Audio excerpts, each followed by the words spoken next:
मोहम्मद रफ़ी बहुत कम बोलने वाले, ज़रूरत से ज़्यादा विनम्र और मीठे इंसान थे। ना तो वो शराब या सिगरेट पीते थे और ना ही पान खाते थे। बॉलीवुड की पार्टियों में जाने का उन्हें कोई शौक नहीं था। घर पर वो सिर्फ धोती कुर्ते ही पहनते थे, लेकिन जब रिकॉर्डिंग पर जाते थे तो हमेशा सफ़ेद कमीज़ और पतलून पहना करते थे। मोहम्मद रफ़ी के कैरियर का सबसे बेहतरीन वक्त था 1956 से 1965 का। इस बीच उन्होंने 6 फिल्म फेयर पुरस्कार जीते और रेडियो सिलोन से प्रसारित होने वाले बिना का गीत माला में 2 दशकों तक छाए रहे। मोहम्मद रफ़ी साहब खाने के बेहद शौकीन थे। उनके यहाँ खाना बहुत उम्दा बना करता था, लेकिन सिर्फ मेहमानों के लिए। वो खुद बेहद सादा खाना पसंद करते थे। एक बार का किस्सा है, वो ब्रिटेन के कवेंट्री में शो कर रहे थे और यहाँ का खाना उन्हें रास नहीं आ रहा था। उनकी बेगम बिल्कीस भी उनके साथ थी, लेकिन मन मारकर वो जैसे तैसे खा रहे थे। मोहम्मद रफ़ी की बहू और उन पर एक किताब लिखने वाली यास्मीन खालिद रफ़ी अपने शौहर के साथ लंदन से उनसे मिलने पहुंची तो रफ़ी साहब बेहद मायूस और थोड़े ख़राब मूड में थे। इसका कारण रफ़ी साहब से पूछा तो वो बोले, मुझे यहाँ का इंग्लिश खाना रास नहीं आ रहा है, यहाँ मैं घर का खाना मिस कर रहा हूँ। फिर वो यकायक यास्मीन की तरफ मुड़े और पूछा, क्या तुम 1 घंटे में मेरे लिए दाल चावल और चटनी बना सकती हो? यास्मीन ने कहा, हाँ क्यों नहीं।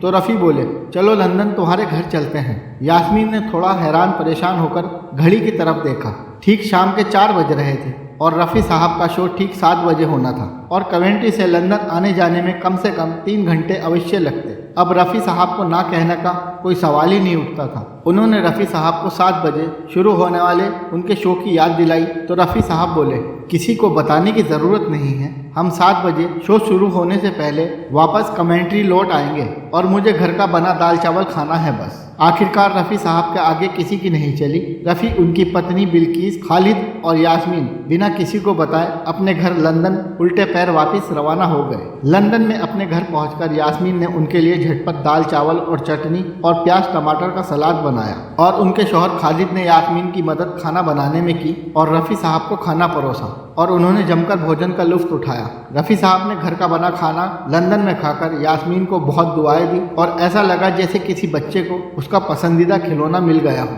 और रफ़ी साहब ठीक 7 बजे शो करने कवेंट्री भी वापस आ गए। उन्होंने कवेंट्री लौटकर आयोजकों को बताया कि वे सिर्फ खाना खाने लंदन गए थे, तो वो आश्चर्यचकित हो गए। इस प्रकार रफ़ी जी केवल दाल चावल खाने के लिए कवेंट्री से लंदन गए, वो भी बाई एयर। प्रेम भाव को छोड़ दीजिए, तब भी मानवीय भावनाओं के जितने पहलू हो सकते हैं, दुख, खुशी, आस्था या देशभक्ति या फिर गायकी का कोई भी रूप हो, भजन, कव्वाली, लोकगीत, शास्त्रीय संगीत या गज़ल, मोहम्मद रफ़ी के तर्कश में सभी तीर मौजूद थे। ऐसे थे हमारे सबके दिल अजीज मोहम्मद रफ़ी, जिनके सीने में एक बच्चे का दिल धड़कता था।